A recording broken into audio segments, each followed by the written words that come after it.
और बाद में उनको लगा कि जो इन्फ्लेक्शंस हैं, जो इमोशंस हैं, you need to have an average voice is what I have always believed. If you have a baritone, तो जहां हमको नीचे गिराना है हमारे ग्रामर के हिसाब से, हमारे, जब उनका एक स्टाइल लोगों को अच्छा लगने लगा, तब उन्होंने वो कल्मिनेट किया। और जिस एक काम ने इनके आवाज को पूरे देश भर में सबसे ज्यादा प्रसिद्ध किया, उस फिल्म का नाम है एवेंजर्स, और उसमें सर ने थैनोस को अपनी आवाज दी है।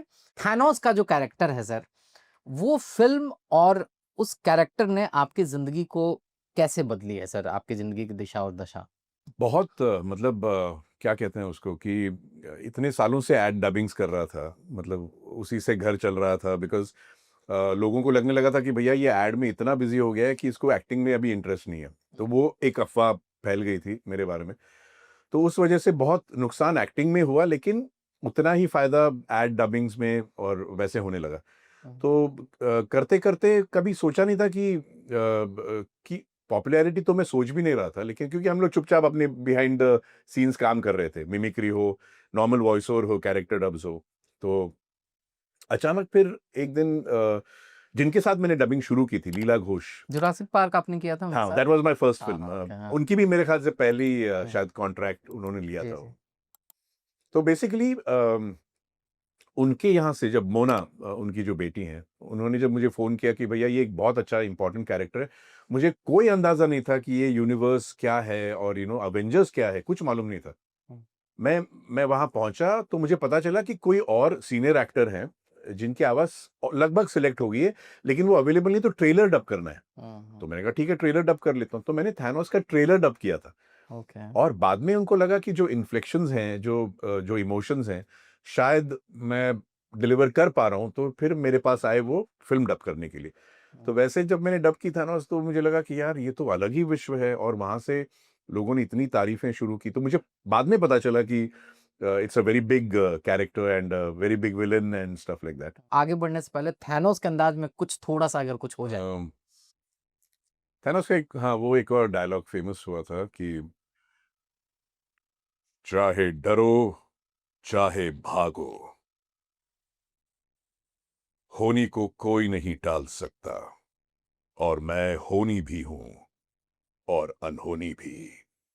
क्या बात है, क्या बात, क्या बात है! देखिए सब कैमरा लेके पहुंच चुका है यहाँ पे।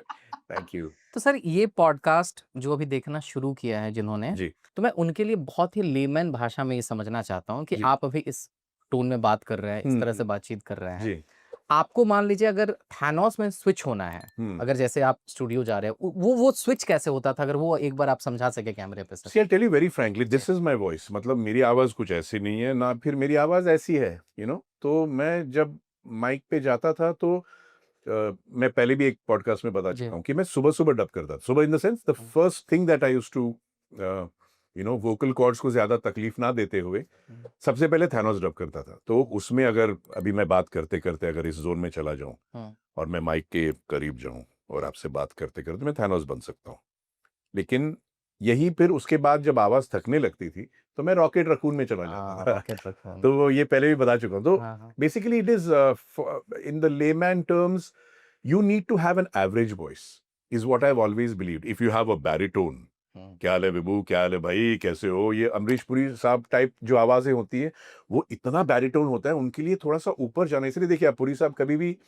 अरे भाई, ही, ये जो होता था ना, मेरे ख्याल से बिकॉज वोकल कॉर्ड्स हल्का सा, it couldn't handle, because it was so baritonish, right. so it couldn't handle the higher pitches in his voice, is what I feel. I mean, it's my humble opinion. तो basically एक average voice होनी बहुत अच्छी है, because आप यहाँ भी जा सकते हो, आप यहाँ भी जा सकते हो, वैसा। देखिए ये कितना अलग पर्सपेक्टिव आपने खोल दिया कि सब लोगों को लगता है कि अगर भारी आवाज है तो उसके बहुत फायदे हैं, नहीं, उसके नुकसान भी हैं। नुकसान बहुत ज्यादा है। फायदे तो हैं ही, बिकॉज आपका नॉर्मल लाइफ में फायदे बहुत है। मतलब you stand out in a crowd, आप कहीं पार्टी में जाते हो, अरे भाई मेरा ड्रिंक या जो भी आप बोलोगे, तो अचानक वेटर का ध्यान जाएगा, लोगों का ध्यान जाएगा, कौन बात कर रहा है यार, nice personality and all. But where dubbing is concerned, where an artist is concerned, where voicing is concerned, voicing, हाँ, मतलब अगर आप जी हाँ, अब ये साबुन 5 रुपए में, ये सीमेंट फलाना सीमेंट डिप, तो उसमें बोलते हैं ना, इस सीमेंट में जान, ये सब जो है वो ठीक है। पर फिर वो इन्फ्लेक्शंस थोड़ा मुश्किल हो जाता है मेरे ख्याल से। इसलिए I am happy with my average voice and I guess everybody should be happy with their voices because they are born with it. You can't cultivate voices so much.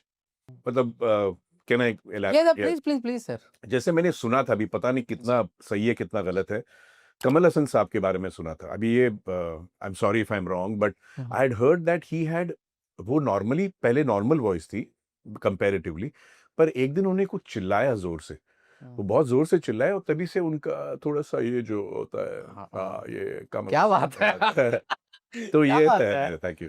तो ये जो उनकी कॉर्ड्स मेरे ख्याल से इफेक्ट हुए थे, ऐसा मैंने सुना है, अभी पता नहीं कितना सही कितना गलत। So that's how it is. जब आप एक कैरेक्टर बनते हैं जी। और एक ऐसा कैरेक्टर बनते हैं कि वो आपके ही दिमाग में है, राइट, तो उसका ग्रामर क्या होता है? जैसे आपने अभी भी जो बोला है ना, हाँ। भी में भी एक थरथराहट है, मतलब ऐसा है कि कुछ खालीपन है और उसमें आपने उसको भर दिया है, जब भी यहाँ से शुरू होके भर गए। इसके बारे में बताइए कि वो क्या प्रोसेस ये होता है? बहुत अच्छा आपका ऑब्जर्वेशन है विभू, बिकॉज बहुत कम लोग ये देखते हैं और ये ऑब्जर्व भी करते हैं और ये जानते भी हैं। क्या होता है ना कि मैं बहुत पहले सीख गया था कि when you have to behave like a character then you have to look like him also। जैसे वो कहते हैं ना कि संजीव कुमार करते वक्त एक ऐसे हो जाता था किसी का, तो वो एक या फिर अशोक कुमार कहते हैं कि देखो बेटा ये करना पड़ता है तो वो आता है, वो इंजन स्टार्ट जैसा होता है। पर मेरे ख्याल से I guess whatever comes naturally when you're doing a character is what is achievable। मतलब इट इज नेचुरल। आप जितना, आपकी जितनी समझ है ना आपके परफॉर्मेंस को लेकर, आप उतना एग्जीक्यूट कर पाओगे।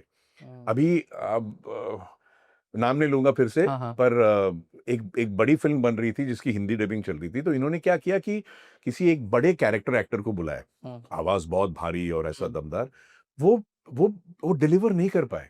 मतलब वो बहुत अच्छे एक्टर, बहुत अच्छी आवाज, लेकिन when he was dubbing for the English character he was not understanding कि क्या हो रहा है वो, because if the English dialogue is क्या, see now for Thanos for that matter, run from it, hide from it, destiny still arrives। क्या बात। ऐसे उन्होंने बोला है जॉश ब्रॉलिन, उनकी जो आवाज है उन्होंने ऐसे बोला था। अभी मुझे अनुमान आर्टिस्ट क्या करते हैं, रन फ्रॉम इट, चाहे भागो। हाँ, यही होता है। मैंने क्या किया, चाहे भागो चाहे डरो। तो जहां हमको नीचे गिराना है हमारे ग्रामर के हिसाब से, हमारे इन्फ्लेक्शन के हिसाब से हिंदी में, मैंने उसको फॉलो किया। मुझको क्या लगता है ना विभू, वही एक डिफरेंस है। बाकी मेरी आवाज में ऐसा कुछ खास नहीं, ना परफॉर्मेंस में कुछ खास है। मैंने अपना ग्रामर पकड़ के एक्टिंग किया, दिल से एक्टिंग की कि उस कैरेक्टर को जस्टिफाई किया जाए। मतलब वो लोग क्या करते हैं, हे हैंग ऑन अ मिनट, एक मिनट लटके रहो, ये ऐसे कुछ बहुत सारे, तो वो वही इंग्लिश, मतलब मैं ये बताना चाहूंगा, टोनैलिटी वही रह जाती है। एग्जैक्टली। इसलिए वो परफॉर्मेंस बहुत मार खा जाती है बाद में। तो you need to focus on your language and try to match the performance. Sir, आप जितनी सहजता से ये बोल रहे हैं, जी जी क्योंकि आपके अलावा और भी वॉइस आर्टिस्ट हैं, मेरे को लगता है कि आपको एक अपर हैंड है। और अपर हैंड इसीलिए नहीं, मैं बता रहा हूँ सर, जी क्योंकि आप एक्टर रह चुके हैं, हाँ। आपने थिएटर किया है, जी तो आपको सारी बारीकियां पता है। लेकिन जी। एक आम जो वॉइस आर्टिस्ट है, उसको ये चीज नहीं है, तो उसको स्ट्रगल करना पड़ सकता है। करेक्ट तो करेक्ट। क्या आपको लगता है कि आपका जो सर एक्टिंग का बैकग्राउंड या थिएटर का बैकग्राउंड था, इसने कहीं आपकी राह थोड़ी आसान बनाई सर? क्या है ना विभू, ये लोग नहीं समझते हैं और समझना चाहते भी नहीं है कि voicing and acting go hand in hand. Okay. मतलब if I could not act with my voice, I could not, I don't think I would be a good actor। नहीं, वो दोनों चीजें सर पैरेलली चलनी भी चाहिए ना, कि कई सारे एक्टर ऐसे हैं जी जो एक्टिंग कर लेते हैं, जिनके पास सिक्स पैक्स हैं, लेकिन मतलब डायलॉग डिलीवरी नहीं है, वो बहुत फ्लैट है, बहुत सारी, मतलब कि वो मॉड्यूलेशन नहीं कर पाते हैं। कई सारे ऐसे वॉइस आर्टिस्ट भी है, सही कहा आपने, जी। कि उनको लगता है कि अगर थोड़ी सी भारी आवाज है तो थोड़ा सा मतलब वो खेल के निकल जाएंगे, बट फिर वो भी दिक्कत हो जाती है, पर वो अटक जाते हैं, अटक जाते हैं। वो एक कैरेक्टर में अटक जाते हैं। मतलब किसी का नाम नहीं लूंगा, लेकिन बड़े बड़े एक्टर्स भी एक टोन में फंस जाते हैं। Correct. मतलब भले कैरेक्टर एक्टर्स हो, मैं सॉरी मैं नाम नहीं लूंगा, हाँ नहीं, हाँ हाँ, और हीरोज हो, स्टार्स हो, वो सब देखो ना आप एक टोन में फंस गए। Correct correct. एक ही टोन पकड़ते हैं। आप अगर पुरानी फिल्में देखें तो देव साहब हों, फिर भले अपने जीवन साहब हो, प्राण साहब। प्राण साहब हों, ये सब ना नॉर्मल बात करते थे। जब उनका एक स्टाइल लोगों को अच्छा लगने लगा, तब उन्होंने वो कल्मिनेट किया, यू नो, कि चलो ये भाई मेरी पर्सनैलिटी ये है। अभी जगदीप साहब ये सब पहले कहाँ करते थे? सही बात। वो नॉर्मली हीरो आए थे, यू नो। तो प्राण साहब की शायद टोनल वॉइस वैसे रहेगी, बरखुरदार, पर ये क्या बात है, आपका चेहरा फेशियल ऐसा हो गया। तो वो थोड़ा सा यू नो, अभी क्या कहते हैं उसको, एक पर्सनालिटी उन्होंने बना ली कि आज तक इस जेल से कोई कैदी नहीं छूटा कालिया। तो अभी रस्सियों पे चलने वाला माइकल, Correct, हाथ पैरों अरे पे आप भी नहीं अच्छा चलने के करते लायक। हो। Right. तो वैसे मेरे ख्याल से you know, you need to understand that your voice is flexible. तो सो आई गेस या, एंड ये मैं सीखा हूँ, ये मैं एड डबिंग्स करते करते, वॉइसिंग करते करते सीखा हूँ कि भैया ये मुझ में काबिलियत है, मतलब वो मैं कर सकता हूँ, यू नो। लास्ट तक रुके हो, मतलब क्लिप आपको इंटरेस्टिंग लगी, तो subscribe to digital commentary clips, और फुल पॉडकास्ट तो इससे भी ज्यादा इंटरेस्टिंग है, जिसका लिंक आपको डिस्क्रिप्शन बॉक्स में मिल जाएगा।